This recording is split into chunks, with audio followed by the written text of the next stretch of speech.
ادب النفس ایھا الاصحاب، اے دوستو اپنے آپ نفس کو ادب کی تعلیم دو. طرق العشق کلھا آداب، جو عشق کے راستے ہیں سارے کے سارے آداب ہی آداب ہیں. اس لیے با ادب با نصیب اور بے ادب بے نصیب. جو ادب والا ہوتا ہے وہ با نصیب بنتا ہے.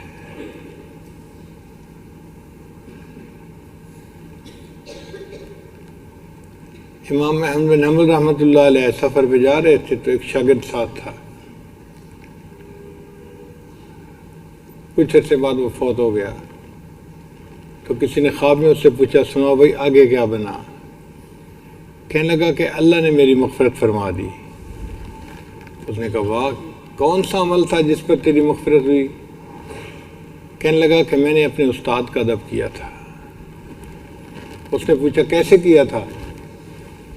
کہنے لگے کہ ایک جگہ نماز پڑھنے کا وقت تھا تو ہم نہر کے کنارے پہ تھے تو ہم نے سوچا کہ وضو کر لیتے ہیں. تو امام احمد بن حنبل رحمۃ اللہ علیہ وضو کرنے بیٹھے اور میں بھی نہر پہ وضو کرنے بیٹھا. جب میں نے اپنے ہاتھ دھوئے تو میں نے محسوس کیا کہ میرا مستعمل پانی جو ہے وہ بہہ کے جا رہا ہے استاد کی طرف. استاد نیچے کی طرف بیٹھے ہیں، میں اوپر کی طرف بیٹھا ہوں. تو میرے دل میں بات آئی کہ یہ تو ادب کے خلاف ہے. میرے استاد اتنے علم والے اور میں ان کے ساتھ بے ادبی کا معاملہ کروں. میں اس جگہ سے اٹھا اور استاد کے جو نیچے کی طرف تھی وہاں آ کے بیٹھ گیا کہ تاکہ استاد کا پانی میری طرف آ کر بہے. میرے اس عمل کو اللہ نے پسند کر لیا اور میری زندگی کے سب گناہوں کو معاف کر دیا. اس عمل کے اوپر ادب کی وجہ سے اللہ نے سب گناہوں کو معاف کر دیا.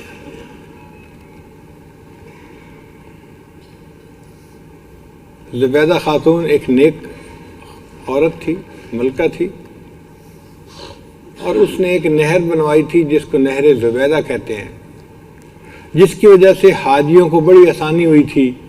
پیاسے لوگ پانی پیتے تھے، وضو کرتے تھے اور اس کو دعائیں دیتے تھے. جب زبیدہ فوت ہو گئی تو کسی نے پوچھا کہ زبیدہ کیا بنا؟ کہنے لگی اللہ نے میرے اوپر مغفرت فرما دی اور میرے سب گناہوں کو معاف کر دیا. اس نے کہا تم نے تو نہر زبیدہ بنوائی تھی، تمہارے گناہ تو معاف ہونے ہی تھے. انہوں نے کہا نا بھائی نا، وہ نہر زبیدہ کا تو تذکرہ ہی نہیں آیا، کہیں ذکر ہی نہیں ہوا، اس سے پہلے ہی معاف ہو گئے. اس نے کہا اس سے پہلے کیسے معاف ہو گئے؟ کہنے لگی میرا ایک عمل اللہ کو پسند آ گیا. بھئی وہ عمل میں ہمیں بھی بتا دیں کون سا عمل پسند آ گیا.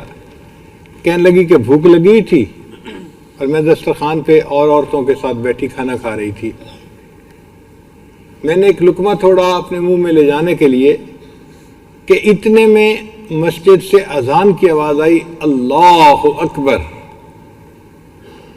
تو کہنے لگی جب میں نے اللہ کا نام سنا تو میں نے محسوس کیا کہ دوپٹہ میرے سر پہ پورا نہیں تھا، یعنی پورا سر نہیں ڈھکا ہوا تھا، تھوڑا پیچھے کی طرف کھسکا ہوا تھا. آدھا سر دوپٹے سے کورڈ تھا، آدھا نہیں تھا.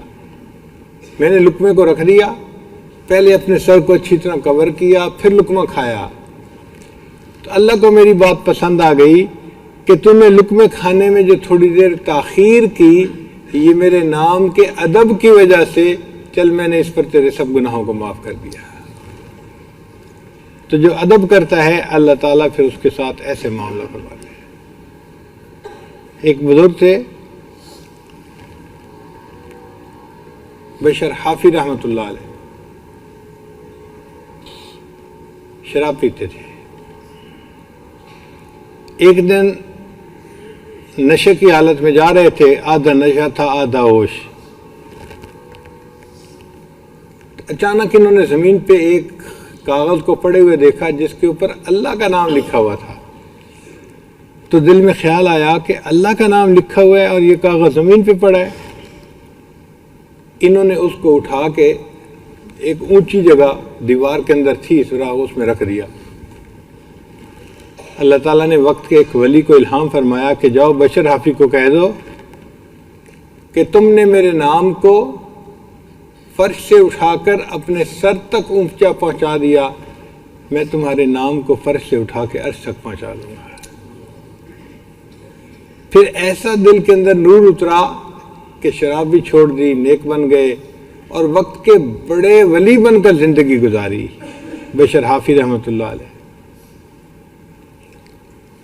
حافی کہتے ہیں جو ننگے پاؤں چلنے والا ہو.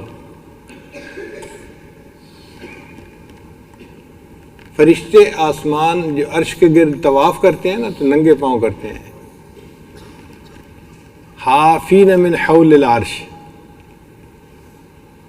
تو ان کو بشر حافی کیوں کہتے تھے؟ یہ ننگے پاؤں چلتے تھے، ہر وقت ننگے پاؤں چلتے رہتے تھے، جوتا نہیں پہنتے تھے.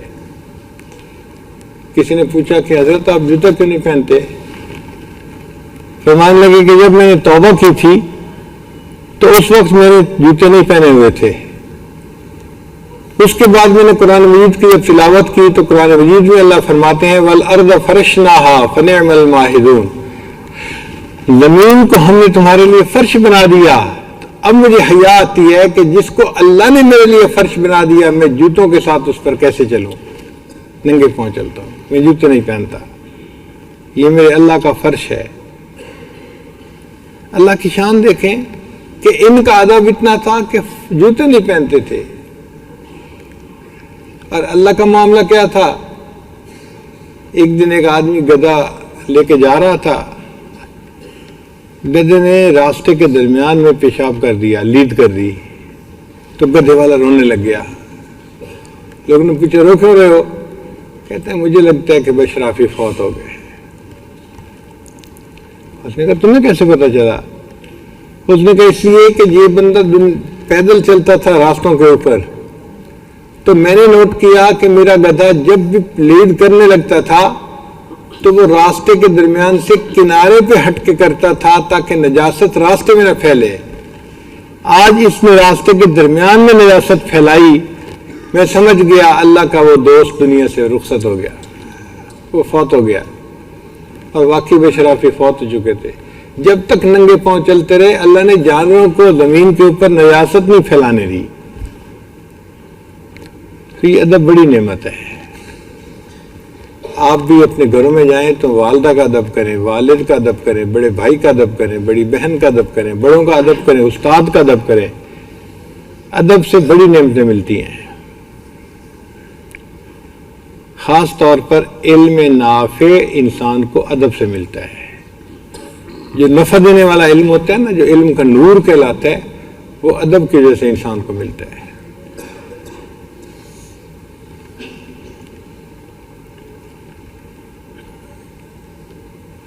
ہم ایک مرتبہ حرم میں تھے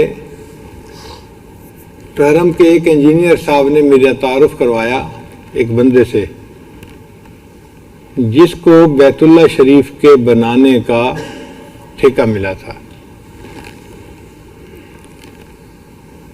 تو مجھے بڑی خوشی ہوئی اس کو دیکھ کے کہ اچھا یہ بندہ ہے جو معمار کعبہ ہے. اصل میں بیت اللہ کی جو بنیادیں تھیں نا وہاں پانی آ گیا تھا، سیم آ گئی تھی اور سیم کی وجہ سے دیواروں کے گرنے کا خطرہ ہو گیا تھا. تو حکومت نے سوچا کہ بھئی ہم پتھر ہٹا کے نیچے سے پانی کی ٹریٹمنٹ کر کے دوبارہ پھر بیت اللہ کو کھڑا کر دیتے ہیں. تو انہوں نے چاروں طرف سے اس کو ٹینٹ سے بند کر دیا تھا اور اندر اندر کام کیا. سارے پتھر ہٹائے اور پھر دوبارہ نئے سے بنیادیں کھڑی کی اور بیت اللہ کو بنایا. اب یہ جو ٹھیکیدار تھا یہ کام تو بیت اللہ کے بنانے کا کر رہا تھا نا، یہ معمار کعبہ کہلایا، بیت اللہ کو بنایا. تو بھئی یہ تو ابراہیمی نسبت تھی جو اس کو مل گئی، بڑی نعمت تھی.